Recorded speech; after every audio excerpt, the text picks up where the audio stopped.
We often explore ancient wisdom to build inner strength, focusing on philosophies like Stoicism to cultivate resilience. But what if surprising parallels, perhaps even complementary tactics, exist in seemingly disparate traditions?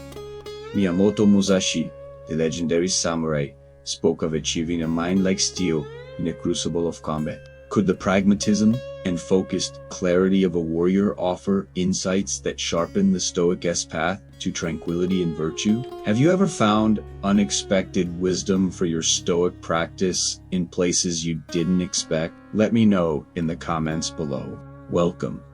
Today, we're going to explore a connection that may not be obvious at first glance, a bridge that unites feudal Japan with ancient Greece and Rome.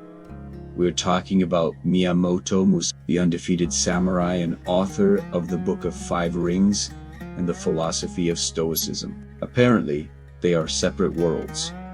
One, a master of the sword and military strategy. The others, thinkers who sought virtue and tranquility through reason. But if we scratch the surface, we discover surprising parallels in their pursuit of practical wisdom and unwavering mental discipline. Both systems, in essence, deal with how to navigate an uncertain and often chaotic world with a clear, focused, and resilient mind. They're not mere theories. They are guides for action and for life. Musashi sought mastery in the art of war, what he called the way of strategy. The Stoics sought mastery in the art of living, the path to eudaimonia, or human flourishing. In both cases, the battlefield or the main stage is the mind itself, how we train it, how we react to external events, how we maintain our composure. One of the most profound ideas in the Book of Five Rings is the concept of ku, often translated as the void. Musashi describes this state as a mind without obstructions, without prejudices, ready to adapt to any situation. It is a mind free from unnecessary thoughts or turbulent emotions that can cloud judgment. It is about being completely present, observing reality as it is, without interpretations distorted by ego or fear. How does this relate to Stoicism? Directly with the idea of apatheia. But it is crucial to understand apatheia correctly. It does not mean apathy or a lack of emotion. It means without pathos, free from irrational disturbances or destructive passions. It is a state of equanimity, where our emotions are controlled by reason, not the other way around. Stoic apatheia implies not being slaves to our desires or aversions towards things that are outside of our control. It means accepting what happens with serenity and responding in a rational and virtuous manner. Like Musashi's void, apatheia is a mind free from the internal turmoil caused by depending on volatile externals. Both seek a radical mental clarity. Musashi wants a mind that can perceive the true nature of the conflict and respond instantly without hesitation. The Stoics want a mind that can perceive the true nature of events and respond in accordance with virtue. In both cases, detachment is required. Detachment from outcomes, detachment from the opinions of others, and even detachment from our own primary emotional reactions. If they are not rational, moving on to another pillar. Discipline and training. Musashi was an ascetic of practice. He dedicated his life to perfecting his martial and strategic skills through incessant training. It was not just physical. It was rigorous mental training to observe, analyze, adapt. Never stop learning, never become complacent. His life was a constant dojo.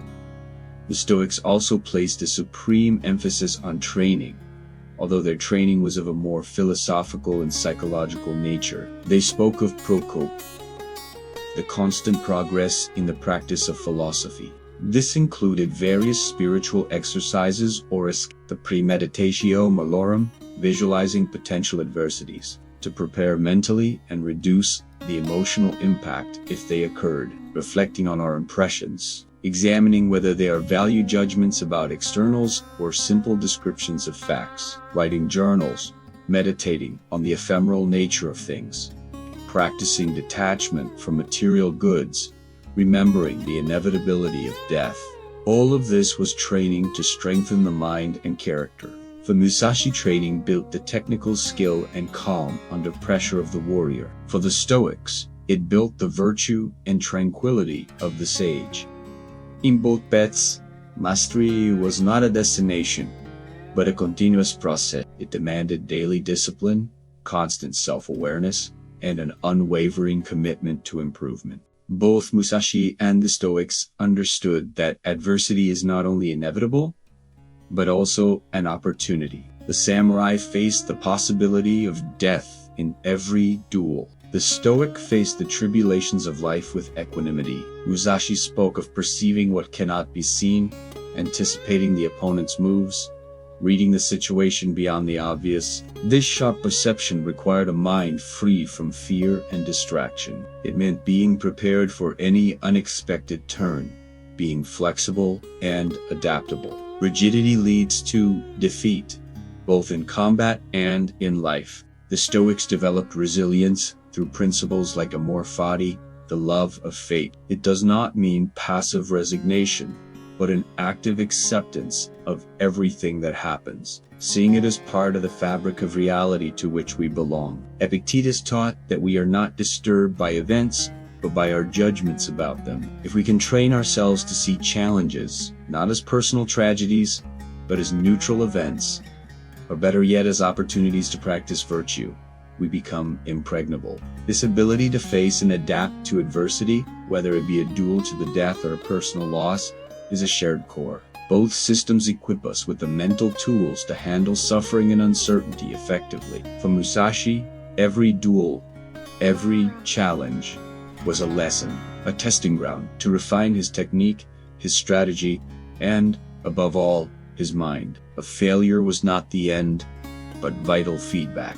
For the Stoics, every difficulty, every setback was an opportunity to practice virtue, patience in the face of frustration, courage in the face of fear, wisdom in making difficult decisions, justice in dealing with others, even in unjust situations. Both saw obstacles as part of the path, not as deviations. The process of overcoming difficulty was as important, if not more so, than the final result. This brings us to the central idea of the mind as a weapon or tool. For Musashi, the trained mind was the ultimate weapon, superior to any sword. It allowed him to analyze the opponent, perceive the right moment, and make split-second decisions under extreme pressure. A confused or emotionally disturbed mind was a fatal weakness on the battlefield. Clarity, focus, and calmness were essential for survival and victory. For the Stoics, the mind was the fundamental tool for living a good and virtuous life. It was the seat of our ability to reason, judge, and choose how to respond to circumstances. Through the discipline of the mind, they could cultivate virtue, which they saw as the only true good. They could distinguish between what is in their control and what is not. Both emphasize the importance of focus. Musashi speaks of seeing the situation in its entirety, but also of concentrating intensely on the key point. The Stoics speak of directing attention only to what is relevant for virtue and reason, ignoring distractions. Non-reaction to external provocations is another area of overlap. Musashi taught not to be emotionally provoked by the opponent, to use that energy against them if necessary, but not to be carried away by anger or fear. The Stoics practiced the same, not letting insults, criticism, or unjust events disturb their inner tranquility, understanding that the opinion of others about you says more about them than about you, seeing external events as neutral, free of intrinsic moral judgment. The evil or good resides in our response, in our choice. Now, how can we apply this synthesis? What practical lessons can the modern Stoic practitioner learn from Musashi's pragmatic wisdom? First, cultivate radical presence. Musashi was fully present at the moment of the duel, not thinking about the past or fearing the future. For the Stoic, this means practicing mindfulness, being fully present in your actions, in your interactions, in your reflection, not living in rumination about the past or anxiety about the future. Second, embrace decisive action. While Stoicism emphasizes reflection and caution, Musashi reminds us of the importance of timely and resolute action once a decision has been made. Do not procrastinate out of fear or indecision. Once reason has dictated the course, act with total commitment. Third, recognize the power of strategic non-action. Musashi did not always attack. Sometimes, the best strategy was to wait, observe, or even retreat momentarily. For the Stoic, this translates into knowing when not to react, when not to engage in futile discussions, when not to pursue irrational desires, knowing when the best action is stillness and restraint. Fourth, see challenges as training opportunities. Adopt the mindset of the warrior or the spiritual athlete. Every difficulty you face is not a punishment, but an opportunity to strengthen your character, refine your resilience, and practice your principles.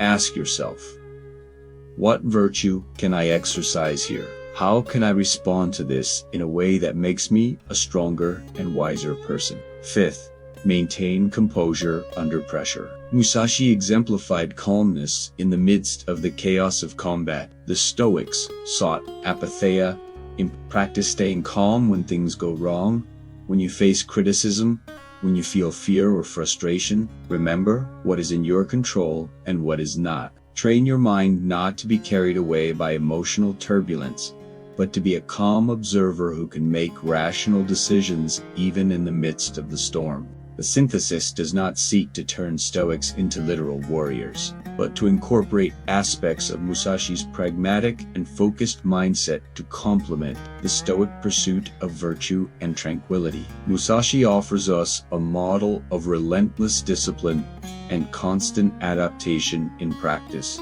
He reminds us that mastery, whether in combat or in the art of living, requires total commitment and a willingness to face reality directly. Stoicism provides us with the ethical and rational framework, the understanding of what truly matters and what does not. By integrating Musashi's focused intensity and preparation for adversity with Stoic wisdom and equanimity, we can enhance our ability to live a virtuous and resilient life in the modern world. This fusion helps us to be more effective in the daily application of Stoic principles, not just understanding the theory, but living it with the sharpness and determination of a master. We become more capable of maintaining mental clarity in challenging situations, of acting decisively when necessary, and of finding serenity not in the absence of problems, but in our ability to face them. Ultimately, the mind is our main dojo. It is the place where we fight our most important battles: